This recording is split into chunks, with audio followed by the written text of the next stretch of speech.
by Betty Grebe in Wapella, Illinois. Les Misérables by Victor Hugo.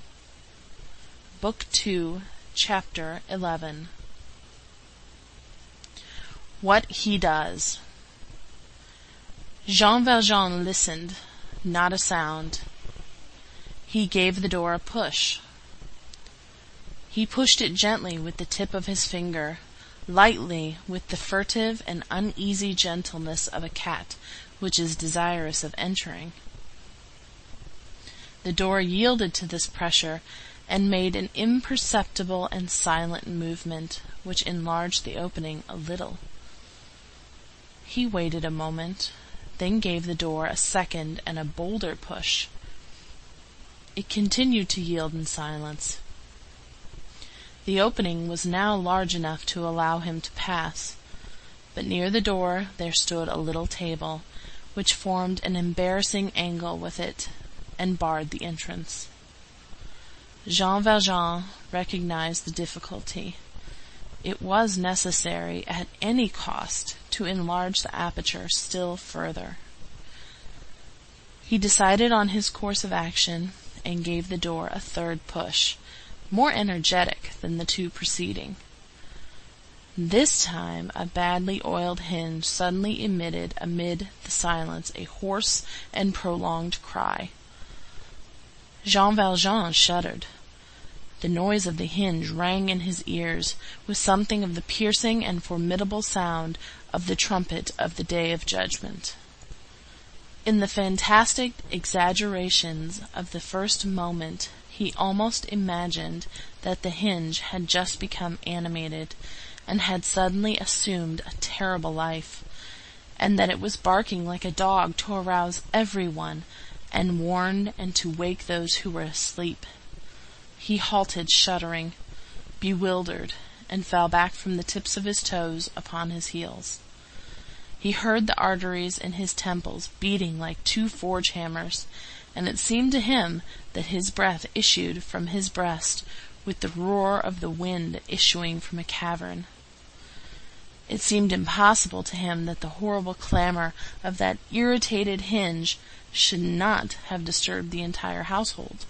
Like the shock of an earthquake, the door, pushed by him, had taken the alarm, and had shouted. The old man would rise at once. The two old women would shriek out. People would come to their assistance. In less than a quarter of an hour the town would be in an uproar, and the gendarmerie on hand. For a moment he thought himself lost. He remained where he was, petrified like the statue of salt, not daring to make a movement. Several minutes elapsed. The door had fallen wide open. He ventured to peep into the next room. Nothing had stirred there. He lent an ear. Nothing was moving in the house. The noise made by the rusty hinge had not awakened anyone. This first danger was past, but there still reigned a frightful tumult within him. Nevertheless, he did not retreat. Even when he had thought himself lost, he had not drawn back. His only thought now was to finish as soon as possible. He took a step and entered the room. This room was in a state of perfect calm. Here and there vague and confused forms were distinguishable, which in the daylight were papers scattered on a table, open folios, volumes piled upon a stool, an armchair heaped with clothing, a prie-dieu, and which at that hour were only shadowy corners and whitish spots. Jean Valjean advanced with precaution, taking care not to knock against the furniture. He could hear at the extremity of the room the even and tranquil breathing of the sleeping bishop. He suddenly came to a halt. He was near the bed. He had arrived there sooner than he had thought for. Nature sometimes mingles her effects and her spectacles with our actions, with somber and intelligent appropriateness, as though she desired to make us reflect. For the last half-hour a large cloud had covered the heavens. At that moment, when Jean Valjean paused in front of the bed, this cloud parted, as though on purpose, and a ray of light, traversing the long window, suddenly illuminated the bishop's pale face. He was sleeping peacefully. He lay in his bed almost completely dressed, on account of the cold of the Basques Alps, in a garment of brown wool, in which covered his arms to the wrists.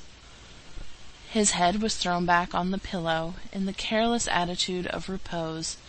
His hand, adorned with the pastoral ring, and whence had fallen so many good deeds and so many holy actions, was hanging over the edge of the bed. His whole face was illumined with a vague expression of satisfaction, of hope, and of felicity. It was more than a smile, and almost a radiance. He bore upon his brow the indescribable reflection of a light which was invisible. The soul of the just contemplates in sleep a mysterious heaven. A reflection of that heaven rested on the bishop. It was at the same time a luminous transparency, for that heaven was within him. That heaven was his conscience. At the moment when the ray of moonlight superposed itself, so to speak, upon that inward radiance, the sleeping bishop seemed as in a glory. It remained, however, gentle and veiled in an ineffable half-light.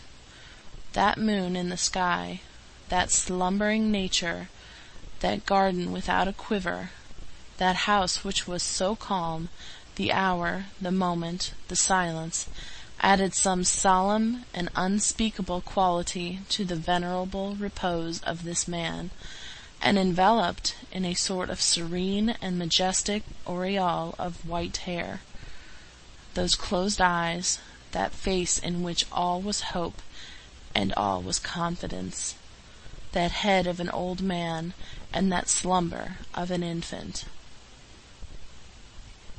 There was something almost divine in this man, who was thus august without being himself aware of it. Jean Valjean was in the shadow, and stood motionless, with his iron candlestick in his hand, frightened by this luminous old man. Never had he beheld anything like this. This confidence terrified him. The moral world has no grander spectacle than this. A troubled and uneasy conscience, which has arrived on the brink of an evil action, contemplating the slumber of the just. That slumber, in that isolation, and with a neighbor like himself, had about it something sublime, of which he was vaguely but imperiously conscious. No one could have told what was passing within him, not even himself. In order to attempt to form an idea of it, it is necessary to think of the most violent of things in the presence of the most gentle. Even on his visage it would have been impossible to distinguish anything with certainty. It was a sort of haggard astonishment. He gazed at it, and that was all. But what was his thought? It would have been impossible to divine it. What was evident was that he had been touched and astounded. But what was the nature of this emotion? His eye never quitted the old man.